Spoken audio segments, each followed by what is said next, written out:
esas personalidades que en los años 70 en la República Mexicana dio a conocer sobre las verduras gigantes, sobre un monstruo muy parecido al del lago Ness, Chac, allá en Valle de Santiago, en Guanajuato, aquí en la República Mexicana. Don Óscar Arredondo, un gusto saludarlo, ¿cómo le va? Perfectamente bien, el gusto es para mí, a sus órdenes. Pues gracias, don Óscar, por tomarnos la llamada. ¿Qué nos puede decir sobre las verduras gigantes? Han pasado pues ya prácticamente 30 años y a 30 años de distancia, ¿qué ha sucedido sobre las verduras gigantes? Hay una cuestión en el mundo que para todos es conocido. Se derrama la leche en las carreteras con la sobreproducción del producto, si hace presente. Se queman excedentes agrícolas, se desechan excedentes marítimos, avícolas, por la sobreproducción de eso. Los intereses criados siempre ha sido un obstáculo para el progreso de los grandes inventos y de los grandes descubrimientos en este mundo, y todos lo sabemos. Los intereses criados en este caso, en cebolla por ejemplo, de las verduras gigante hablando, en verduras son 8 toneladas por hectárea lo que normalmente se cosecha. Nosotros con esta fórmula que descubrimos y esta técnica que aplicamos para la siembra, probado, llegamos a cultivar 200 toneladas por hectárea y sin abono químico. Ya se de imaginar usted la sobreproducción que se vendría mundialmente, viéndolo desde un punto de vista macro. Simple y sencillamente daría más trabajo para quemar excedentes. Un desempleo en las transnacionales de abono químico daría el traste con muchos empleos sin ningún provecho. Piense usted, pensemos nosotros en un sustituto del petróleo. Un sustituto del petróleo acabaría con los mares envenenados, con los ríos envenenados, con las lagunas envenenadas, con el smog, con los hoyos de ozono. Pero verdad que nadie, absolutamente nadie, estamos dispuestos a que se clausuren todos los pozos petroleros y sus derivados del mundo. Estamos amarrados, caímos en la trampa de una ciencia equivocada. Nos damos tiempo, pero ya no nos damos cuenta, pero ya no podemos regresar. Ese fue precisamente el destino de las verduras gigantes que apenas iban su principio de este gran descubrimiento, porque todavía faltaba mucho por dar al mundo, pero pues es el gran problema la sobreproducción. Y no hablo más porque ustedes se lo deben imaginar, los grandes obstáculos que hay para los grandes inventores, para los grandes descubridores y para todo el que quiera hacer algo que interese el espíritu en evolución de esta humanidad. Ahora estamos mejor que ayer. Mañana, consecuencia lógica, estaremos mejor que hoy. Pero un descubrimiento o un invento demasiado a futuro trauma precisamente el equilibrio de menor a mayor. Ese fue el destino de las verduras gigantes. Así es, don Óscar. ¿Esta técnica o esta fórmula, cómo la obtiene usted? Consiste en energetizar la semilla en un método muy natural, pero que sí necesitaría de una, como le dijimos en aquella ocasión las autoridades federales, que nos fundaran una escuela aquí en Valle de Santiago, y gratuitamente en 3 meses generaríamos a esa gente en fórmulas y técnicas en 3 meses, tiempo suficiente para sembrar y cosechar, y sobre la marcha ir explicando todo y tapando todas las dudas. Simple y sencillamente todo iba muy bien, no se imagina usted las promesas hasta dónde llegaron. Pero ya expliqué algo y espero que lo hayan entendido. No se puede ir demasiado a futuro, porque siempre habrá obstáculos. Hay tantos recursos para la gasolina que todos lo sabemos. ¿Y por qué no han sido aceptados? Porque a nadie nos conviene. Claro que ese fue el problema que sucedió allá con las verduras gigantes, ¿no? Sí. Así es. Ahora, por el otro lado, don Oscar, esta forma de ustedes de energetizar, como le llama, a las semillas, ¿viene de las culturas prehispánicas o a ustedes se los enseñó alguien que vino del extranjero o quién? Bueno, mire, ya sabemos que nuestros aztecas lo hacían, mas no viene de allí esto. Esto es algo más perfeccionado, porque en esto, por ejemplo, voy a ponerle un ejemplo a usted de lo más práctico, ¿verdad? De lo que se puede decir en unos 2 minutos. Lo demás sería cuestión de explicar sobre tablas rítmicas. Cada fase de la agricultura, llámese tubérculos, llámese cítricos, llámese etcétera, van auspiciados por un signo del zodiaco, una fase de la luna, una posesión del sol. O sea que es una fórmula cósmica astrológica. La semilla, para sembrar, se tienen que tomar en cuenta todos esos factores, que es muy fácil ya sabiendo, claro, pero la semilla, por ejemplo, voy a poner la más sencilla. Vamos a agarrar un bulbito de un bulbo de cebollín, que le llaman cebolla de cambray. Ponemos unas 100 bajo la intemperie, que les dé el sol, la lluvia, el frío, el vendaval, de lo que sea. Pasado el tiempo, digamos 1 mes, 2 meses, muchas de esas semillas muchas de esas cebollines se van a poner amarillos y aguados. Esos no resistieron la prueba. En cambio, muchos de ellos, digamos un 30%, sí aguantaron la prueba, y esos cebollines del color blanco se van a tornar a un color verde. Cuando están en color verde, se retiran ya de las inclemencias atmosféricas. Quiere decir que ya la semilla está lista para sembrarse. Entonces se siembra cuando entran en un signo de tierra, cuando la luna llena entra en un signo de tierra, llámese bajo el signo de Capricornio, bajo el signo de Tauro, bajo el signo de no me acuerdo cuál es este signo, Virgo, que son signos de tierra. Entonces se siembran cuando el sol sale hasta que el sol esté en el cenit, en medio del cielo.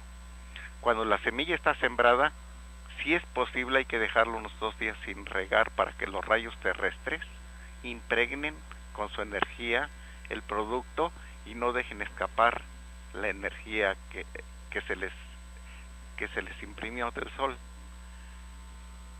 Simplemente eso es lo que lo hace todo. La tierra nomás es el elemento que necesitamos para realizar esta fórmula y esta técnica. No se toca el polvo del universo con el pétalo de una rosa, y sin embargo, comprobado, se obtienen estos magníficos resultados. En Tampico nos llamó entonces el presidente de la República, que era José López Portillo. Estaba de secretario de Agricultura y Recursos Hidráulicos el ingeniero Francisco Merino Rábago. Ellos tenían un entusiasmo y una buena voluntad sin límites hacia este descubrimiento. Pero México ni el mundo se mandan solos. Al mundo lo rigen los intereses, criados. Y fue allí donde se vino por el momento con una pura etiqueta que le ponen a todo esto: recursos para el futuro. Se patentan en Nueva York, y allí podrán ustedes ver, nos dijeron, todo lo que el mundo no acepta. Nosotros los gobiernos no hacemos las leyes, nosotros hacemos las leyes, pero no, hacemos las leyes presionados por ustedes. ¿Qué estamos haciendo si la leche se derrama en las carreteras? ¿Hacer vacas que produzcan menos producto? No sé, tal vez ustedes no entiendan esto, nos dijeron, pero sin embargo deben comprenderlo. Así en esa evolución vamos, y no hay más que decir. Así recursos para el futuro. Sí. Y esa fue la razón de esto, a grandes rasgos hablando, ¿verdad? Claro. Don Oscar, ¿en la actualidad se sigue cultivando las verduras gigantes o ya no? No, ya no. Se podría hacer clandestinamente, ¿verdad? Pero no está bien. No está bien después de que se explica en una forma lógica el por qué. Seguir uno en rebeldía puede ser muy peligroso y usted lo sabe. Tenemos magníficas filmaciones, magníficas fotografías. Fíjese usted que cuando hicimos la demostración en Tamaulipas, precisamente en el estado de Tamaulipas, en un campo experimental de la Secretaría de Agricultura y Recursos Hidráulicos que se llama Las Ánimas, entrada por Ciudad Manuel, a un lado del río Guayalejo, enfrente del Cerro del Bernal, para ser exactos, ¿verdad? En esa demostración que hicimos oficial, superamos lo de Valle de Santiago. En fotografías está. Coles que verdaderamente dejan chiquito una camioneta. En una palabra, íbamos con mucho entusiasmo y con mucha ilusión. Superamos, lo cual quiere decir que es una fórmula como querían ellos, saber a ver si era cuestión de la influencia de la topografía volcánica tipo extraterrestre de la que gozamos aquí.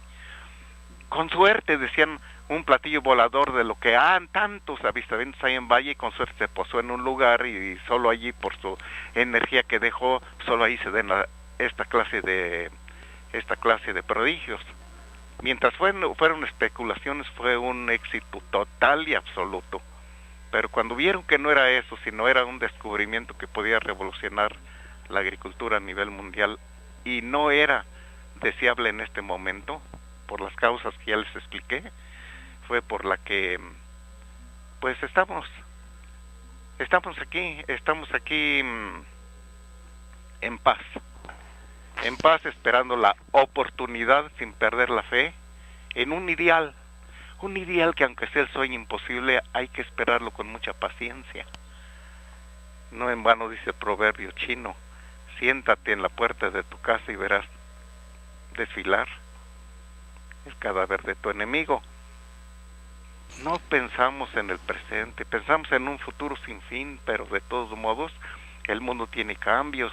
Cayó la muralla china, la Unión Soviética se hizo capitalista. Todos estos son cosas que se habían visto como imposibles en su momento. Tenemos en qué basar nuestra fe y nuestra confianza de que esto volviera a surgir.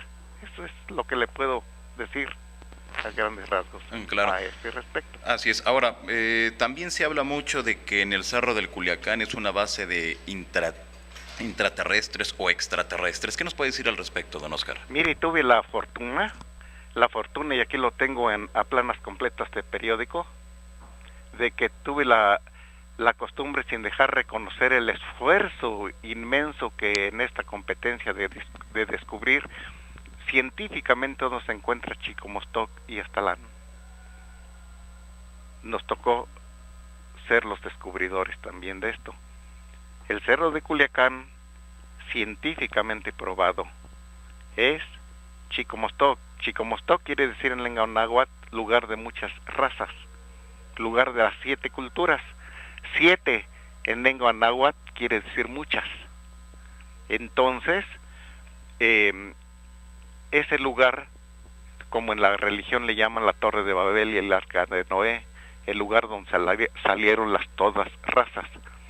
Tan es cierto que inmediatamente y de reciente descubrimiento, el gobierno federal nombró tanto el Cerro de Culiacán, que es Chicomostoc, como la Laguna Yuriri al pie del Cerro de Culiacán, que es Aztlán, la tierra de los aztecas, los declaró Patrimonio de la Humanidad y lugares sagrados, con recursos inimaginables para un porvenir que reclama el descubrimiento, que este lugar sea la capital del mundo antiguo.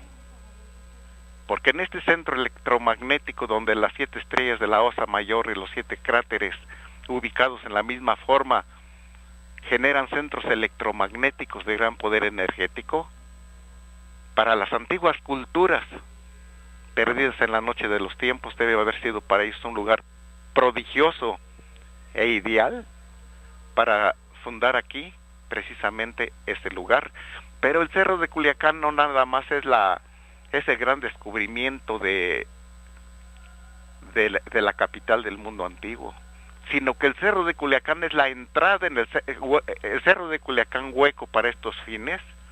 Tiene laberintos de túneles secretos muy difíciles de hacer llegar al centro del cerro mismo, pero cuando uno lo logra, adentro el cerro tiene forma de esfera y allí hay una pirámide. En una de sus puntas, con asesoría, se abre y da paso a una boca de volcán. El Cerro de Culiacán fue volcán, aunque ahora no lo parezca, científicamente probado es que fue volcán. Y a través de esa boca de volcán viaja uno a un mundo intraterrestre. Es la entrada principal para demostrar que la Tierra es hueca y que sí existe un continente, no ciudad, sino un continente habitado, asesorado por extraterrestres que un día fueron terrestres. Y en las migraciones de la noche de los tiempos vienen a misionar a estos habitantes más avanzados del planeta Tierra. Que este continente no tiene por techo el Cerro de Culiacán y otras cosas físicas, es un cielo azul verde donde se desarrolla una civilización tan avanzada que el día que logremos hacer contacto con ellos y llegar al acuerdo que ahorita en esta era de los milagros puede ser posible, cuando hagamos el descubrimiento mundial de que esto es cierto y existe, entonces será como abrir al planeta Tierra una puerta hacia el universo. Será un descubrimiento más grande que el viaje a la luna, un descubrimiento más grande que el descubrimiento de América, un descubrimiento más grande que los dos acontecimientos juntos. Yo pienso y veo que estamos en los albores de una era de oro, en una era terrible, pero a la vez maravillosa, que como seres privilegiados nos tocó vivir. Y a pesar de todo tenemos el derecho de conservar, es lo que le puedo decir del Cerro de Culiacán. Fíjese usted que es asesorado también por el jefe regente del planeta Saturno y demás personalidades que mejor no me atrevo a decir. Así es. Pero llegan naves al Cerro de Culiacán y se introducen al Cerro de Culiacán, así como si entran a otra dimensión, naves en la mismita forma que el planeta Saturno, con anillos y toda la cosa. Eso es testigo todos los lugareños de ese lugar, y nosotros aquí en Valle de Santiago, que hemos visto infinidad de cosas que llegan bueno, yo digo, superan la ficción en su realidad, la cantidad de acontecimientos que ha habido aquí. Hay una colonia que se llama Bellavista, a unos cuantos kilómetros aquí de Valle de Santiago.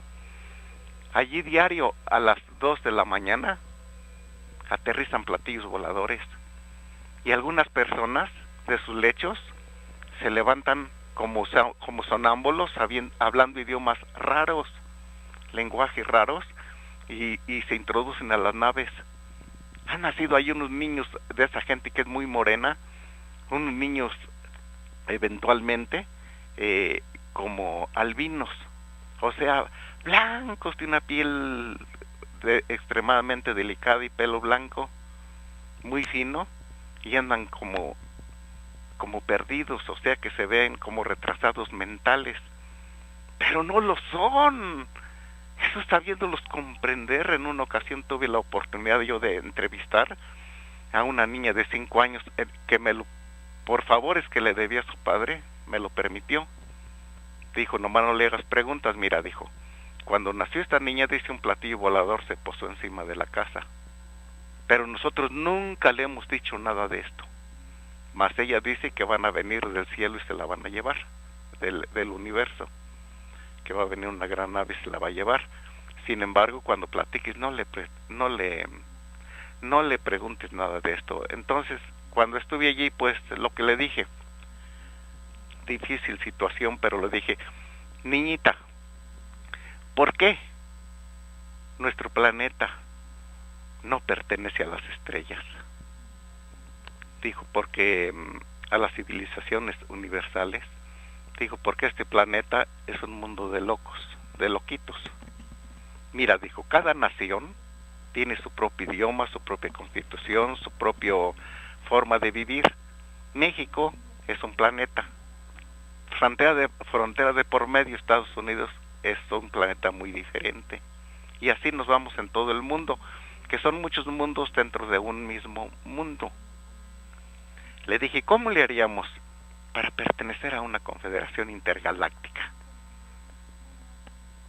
Entonces la niña ya no me contestó y telepáticamente empezó a comunicarse conmigo y me dijo, mira, cuando este mundo haya una sola capital, un solo tipo de gobierno, un solo espíritu de religión o de pensamiento, será que el alumno está listo. Y cuando el alumno está listo, el maestro aparece. En este caso, vendrá un embajador intergaláctico a invitarnos a pertenecer a alguna confederación intergaláctica baja. Pero se necesitan esos requisitos para poderse entender. Ahorita, ¿con quién hablan? Dime. ¿Con quién? Si este mundo chocan los mundos con todos los mundos y se matan bárbaramente.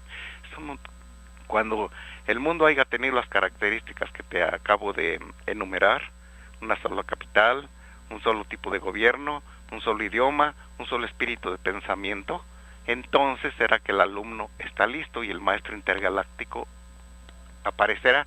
Y le sigue haciendo más preguntas muy interesantes, pero después me llevé una sorpresa mayor todavía. Cuando ya me vine y estaba aquí, ya vi que ya tenía una amiguita por telepatía. Se me presentaba en la mente y empezamos a platicar y me empezaba a contestar misterios del universo, misterios del universo de los universos, misterio de más allá del universo de los universos, que verdaderamente embriagado de atención le escuchaba. Es lo que le puedo decir de hasta dónde llegan los misterios de este lugar. Así es. Nada más por último, don Oscar, ¿qué nos puede decir sobre esa ciudad? ¿Cómo es? ¿Qué hay allá adentro? ¿Quiénes habitan? Habitan habitantes idénticos a nosotros, un poco más altos de estatura, claro, y ahí hay una atmósfera magnífica y un cielo azul verde y una luz nebulosa preciosísima, donde se siente uno, no, qué barbaridad, no se siente uno como en la superficie.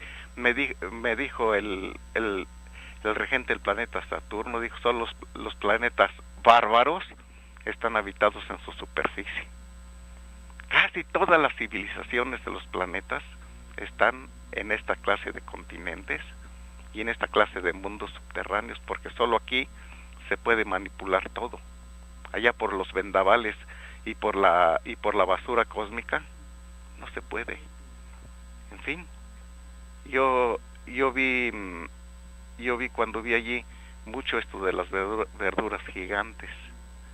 Estaba me topé allí con un señor de Tampico que dice que inexplicablemente se perdió al naufragar en un ciclón en Tampico, que estaba pescando en su balsa, que de repente viajó mar adentro sin explicar cómo, y que después, cuando salió, estaba en esa ciudad y que quería salir de allí. Claro. Se le concedió que saliera, pero sí, estuvo una buena temporada, unos buenos meses aquí en Valle de Santiago, y era un hombre muy muy sabio, pero le decían que estaba loco. Para mí, lo menos que tenía era loco. Y después se perdió. Claro. Decía que se iba a ir para su tierra, para Tampico, y ya no volví a saber de él. Es lo que le puedo relatar de esto. Don Oscar, ¿usted estuvo en esa ciudad? Sí, claro que sí. ¿Quién lo invita o cómo hizo para entrar? En compañía de otro indígena que se llama Uriel Almanza, que vive al pie del cerro, en un poblado muy hermoso que se llama Victoria de Cortázar, y él fue el que me puso en contacto con estos seres. Por eso, en el descubrimiento le dije que lo pusieran a él como pionero algo así como como Quijote y yo su Sancho Panza. Los dos aparecemos, pero lo puse a él el primer lugar porque honor a quien honor merece. No por su ignorancia física, mentalmente hablando, me iba a aprovechar yo de alguien a quien en realidad se le debía mucho mérito. Somos grandes amigos. Él vive en Victoria de Cortázar, frente al campo deportivo, que es el único, al lado oriente. Ahí hay una tiendita y se puede uno comunicar con Uriel. Allí a él se le quedó el plano, yo le tomé fotografías nada más, el plano original de la ciudad,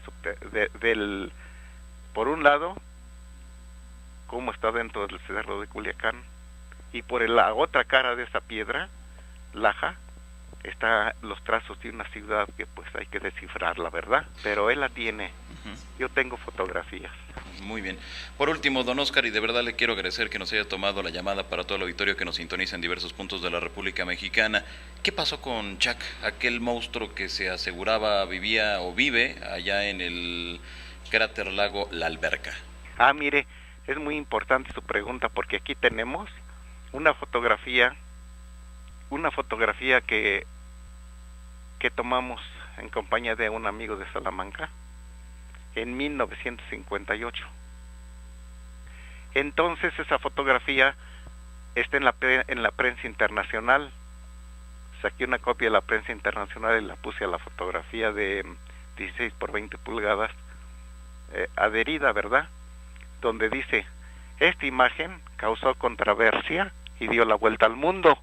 Luego que unos testigos tomaron esta fotografía en Valle de Santiago, Guanajuato, México, el 26 de septiembre de 1958, y termina el despacho, donde dice, la existencia de este ser es un gran enigma, ya que la imagen no presenta alteración alguna, y desde esa fecha hasta la fecha nunca lo han quitado de la prensa internacional, en revistas y en demás, sigue saliendo eventualmente o de vez en cuando sale, y yo no sé, de esto no estoy enterado y no me atrevo a decir nada, pero es idéntico al del lago de Loch Ness, nomás que el lago de Loch Ness siempre ha sido un fraude, pero con una mercadotecnia envidiable para nosotros los mexicanos. Tienen un centro turístico que da envidia, porque aquí en Valle de Santiago, con esta topografía volcánica tipo extraterrestre, donde los volcanes hacen paralelismo con la Osa Mayor y los centros electromagnéticos de gran poder energético están comprobados. En esta época donde han salido descubrimientos grandes como las verrugas gigantes, como de Chicomostoc y Aztlán, y con tanto avistamientos de platillo volador que han fotografiado en sus giras Canal 13, Canal 9 de Japón, etcétera. En realidad, turísticamente somos un lugar abandonado, y no obstante que por las verduras gigantes y las entrevistas que se me hacían, tuve la oportunidad de dar a conocer a Valle en todos los idiomas del mundo, pues no han conmovido a las autoridades municipales, estatales y federales. Ahora con este descubrimiento de Chicomostoc y Aztlán, dicen los gobiernos, y me llena de emoción, que todo el presupuesto para este descubrimiento está muy reciente, pero ya están trabajando en planes increíbles desde el punto de vista turístico, haciendo un corredor turístico desde el cerro de Culiacán, pasando por toda la costa de Yuriria, hasta la ciudad de las 7 luminarias, que así se le llaman a este lugar mundialmente conocido, como a este lugar que se llama en realidad Valle de Santiago, Guanajuato. El país de las 7 luminarias, país sin acento en lengua náhuatl, significa lugar. 7 en lengua náhuatl significa muchas. Puede decir un lugar de muchas luminarias donde 7 están en correspondencia con la Osa Mayor. Descubrimiento que el siglo antepasado hizo y del cual tengo un mapa y con su reportaje, que sacamos de un libro de texto en compañía de la doctora Guadalupe Rivera Marín, la hija del muralista Diego de Rivera, lo sacamos de un libro de texto del siglo antepasado, donde el gran pensador mexicano Ignacio Ramírez, en un libro que se llamaba El Nigromante por Ignacio Ramírez, ponía la Osa Mayor por un lado y los 7 volcanes en unos trazos que decía que las 7 luminarias podrían estar en correspondencia con la Osa Mayor, o más exacto, que las 7 luminarias estaban en correspondencia con la Osa Mayor. 100 años después, la doctora Guadalupe Rivera, con un doctorado en astroarqueología, retomó las teorías del nigromante Ignacio Ramírez, de su paisano, porque los dos eran de San Miguel de Allende. Hizo descubrimientos magníficos de centros electromagnéticos y demás. Entonces yo, un servidor, como cronista del mejor pensador de México que ha tenido el nigromante Ignacio Ramírez, y como cronista de la doctora Guadalupe Rivera Marín, hice un dibujo que les gustó tanto aquí en Valle de Santiago, que ahora es el escudo oficial de Valle de Santiago. Pues muy interesante, don Oscar, todo esto que nos ha comentado. Y bueno, Chuck, ¿lo han visto ya en los últimos días, en los últimos meses, o qué ha pasado con él? Mire, el cráter Lago La Alberca, donde se fotografió, empezó a bajar de nivel por cuestión de una termoeléctrica que en Salamanca pusieron, y ya sabrá usted el caudal de agua que tienen que extraer de la tierra para que funcione esa industria. Y la refinería además, todo está a 22 kilómetros. Empezaron a bajar los mantos freáticos, y entonces, por una causa que le consta al delegado y al poblado, en otro de las luminarias 4 veces más grande que el cráter La Alberca, o 5 veces más grande, o no sé cuántas, que también ya va para abajo a gran prisa, ahí salía este dinosaurio que con una característica que sí se ignoraba. Dice el delegado de ese rancho, cuando venía a hablar en la presidencia de las apariciones de ese ser, que silbaba fuertemente como una víbora. En una ocasión era Viernes Santo y había mucha gente que ocurrió al cráter como pues lugar que atrae mucha gente.